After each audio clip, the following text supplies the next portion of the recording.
British Advanced Pain Clinic, Noppimayam Surgery Duram. For appointments 9155515563. ఇందులో వెన్నెల కిషోర్ గారిని అంటే స్పెషల్గా క్యారెక్టర్ కోసము ఆయనను కాకుండా వేరే వాళ్ళని అనుకున్నారని మేము విన్నాము. అది యాక్చువల్గా దీనికి ఆయన కాకుండా వేరే వాళ్ళు చేసుంటే ఇంకా సూపర్ హిట్ అయ్యేది. ఎవరైనా కనీసం కొత్తోడు చేసినా కూడా. ఓకే, దీనికి ఈ ఎక్స్పెక్టేషన్స్ ఉండే కాదు.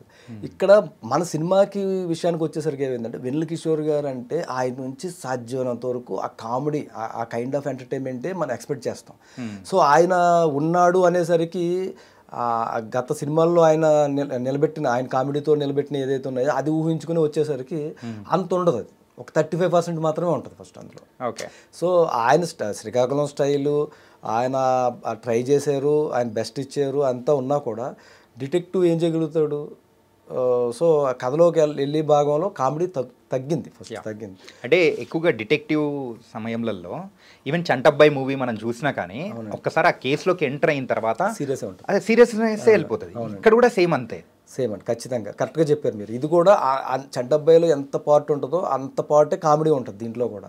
మిగతా అంతా కూడా సీరియస్ అండ్ ఎమోషన్ ఉంటుంది. ఎమోషన్కి మనకు బాగా మార్కులు పడ్డాయి ఇందులో. మా థ్రిల్కి ఎమోషన్కి కూడా అన్ప్రెడిక్టబుల్ అండ్ ఎక్స్పెక్టెడ్ అని చెప్పేసి చాలామంది చెప్పారు మాట. కానీ కొన్ని సెన్సిటివ్ పాయింట్స్ అనేది కూడా తీసుకొని మీరు వెళ్ళడం అనేది కూడా కొంచెం జరిగాయి కదా. అవునండి.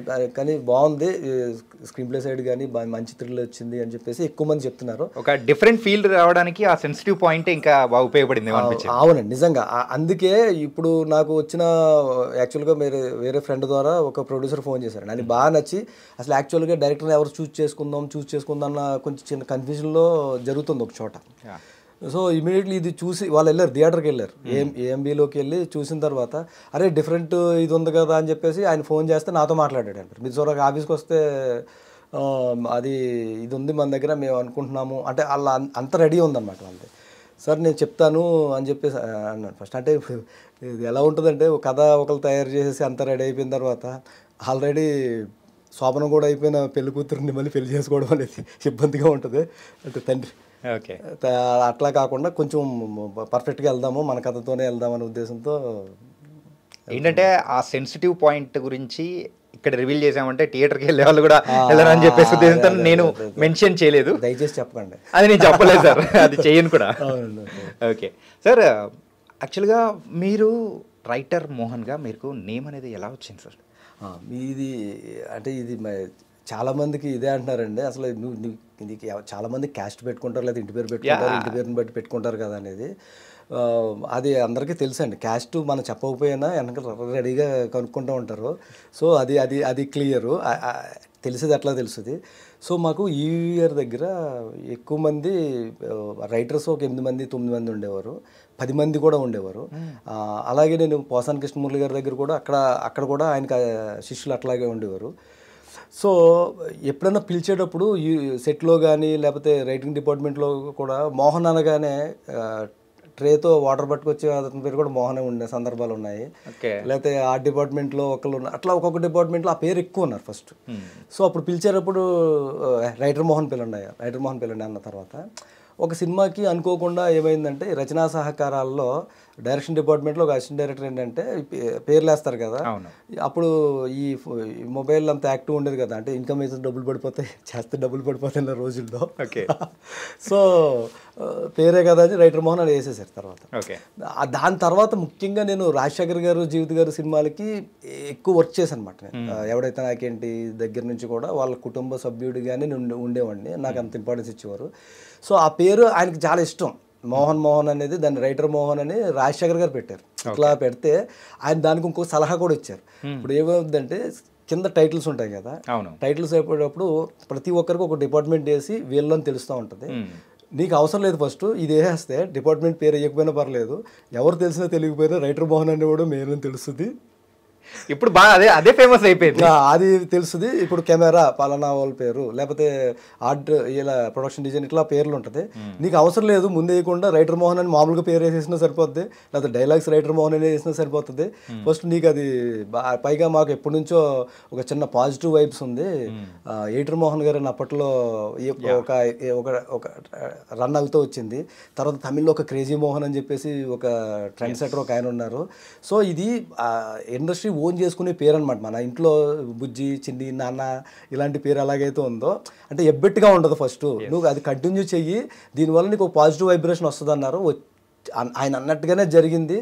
సో ఏ రోజు నేను రైటర్గా ఖాళీ లేను, అంటే గోస్ట్ రైటర్గా. ఓకే, ఆ పేరు పెట్టుకోగానే సో కంప్లీట్ కలిసి వచ్చేసింది.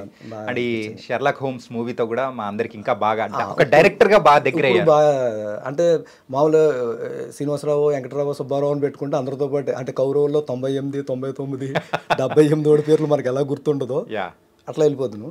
సో రైటర్ మోహన్ అనేది ఏ రిజల్ట్ ఉన్నా ఎలా ఉన్నా కూడా మన పేరు ముందు అలవాటు చేసుకో అయింది. ఓకే సార్, మరి ఈబీవి గారి క్యాంప్ నుంచి వచ్చినప్పుడు సో చాలామందిని అంటే ప్రేక్షకుల దగ్గర నుంచి కానీ మిగతా ఎవరన్నా ప్రొడ్యూసర్స్ కానీ వాళ్ళ ఎక్స్పెక్ట్ చేసేది ఏంటంటే అరే ఈబీవి గారి మార్క్ ఖచ్చితంగా ఉంటుంది అని అనుకుంటాం.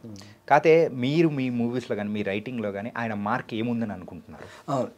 కరెక్ట్గా, ఎందుకంటే మా స్ట్రెంతే కామెడీ, పంచెస్, డైలాగ్స్ అవన్నీ. సో ఈ సినిమాకి వచ్చేసరికి ఉంది, పెట్టాము. కాకపోతే ఏంటంటే లెంత్ పర్మిట్ చేయకపోయేసరికి మెయిన్ కథ నుంచి అవి కొన్ని లేపడం వల్ల కామెడీ తగ్గింది ఈ సినిమాకి. అది మా డైరెక్షన్ డిపార్ట్మెంట్ కానీ మిగతా అందరూ కూడా చెప్పింది అదే. ఫినిషింగ్ కూడా ఒక కామెడీ టచ్తోనే ఉండేది. సో ఎమోషన్ వెళ్దామని ఒక ఎడిటింగ్ టేబుల్ మీద చిన్న డిస్కషన్స్తో మనం ఒక ఎమోషన్ ఫినిషింగ్ ఇచ్చాము. యాక్చువల్గా కామెడీ ఇది ఉండేది, అదొక్కటి నా పర్సనల్గా మిస్ అయ్యాను అనేది ఇది ఉంది. నెక్స్ట్ ఇంకొకటి ఏంటంటే నాకు ఈ గారిది ఎట్లాగైతే కామెడీ ఈ స్టైల్ స్ట్రెంగ్తో అట్లాగే రాజశేఖర్ గారి దగ్గర, రాజశేఖర్ గారు యాంగ్రీ మ్యాన్గా ఆయన యాక్షన్ సినిమాలు అవి చేసినా కూడా ఆయనతో పర్సనల్గా మీరు ఒకసారి కూర్చుని ఉంటే స్పాంటిన్యూటీ కానీ ఆ సెన్స్ ఆఫ్ హ్యూమర్ కానీ ఆయన్ని మనం ఎంజాయ్ చేస్తాం అనమాట. అంటే ఈ జబర్దస్తులు ఇవన్నీ మామూలుగా ఇప్పుడు టీవీలో చూస్తాం, ఆయనతో పక్కన ఉంటేనే. ఎందుకంటే మన మురళీ గారు ఉన్నారు కదండి, ఇప్పుడు మురళీ గారు ఆయన ఈ క్రైమ్ సంబంధించినట్లు డిస్కషన్లో కూర్చునేవారు, మేమంతా కూర్చునేవాళ్ళం. ఆ కూర్చున్నప్పుడు కూడా కామెడీ అనమాట. అంటే ఆయన కూడా మా ఫోన్ డైరెక్ట్గా చేస్తారు మురళీ గారికి కానీ నాకు కానీ, ఐడియా వచ్చింది చెప్పండి ఇది ఎలా ఉంటుంది అని. కామెడీ అనమాట. ఆయన మీద ఆయనే జోకులు వేసుకుంటారు, మన మీద వేస్తారు, టైమే తెలియదు. సో ఆ టైమింగ్ ఎప్పుడు మేము అది అలవాటు అనమాట. సో నాకు కూడా బేసిక్గా అదే అలవాటు అయ్యింది.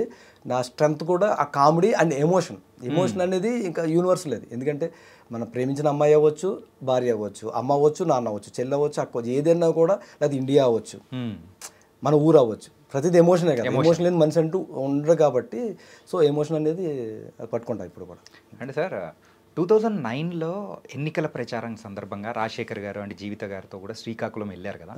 సో ఈ యొక్క కథ మూలం అనేది అక్కడ మొదలైంది అనుకోవచ్చా?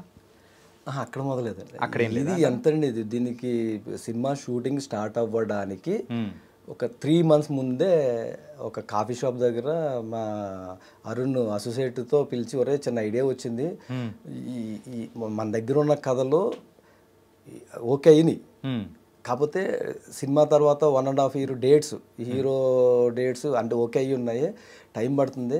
అసలు అట్లా కాకుండా మనం సబ్జెక్ట్నే హీరో కూడా చేద్దాము.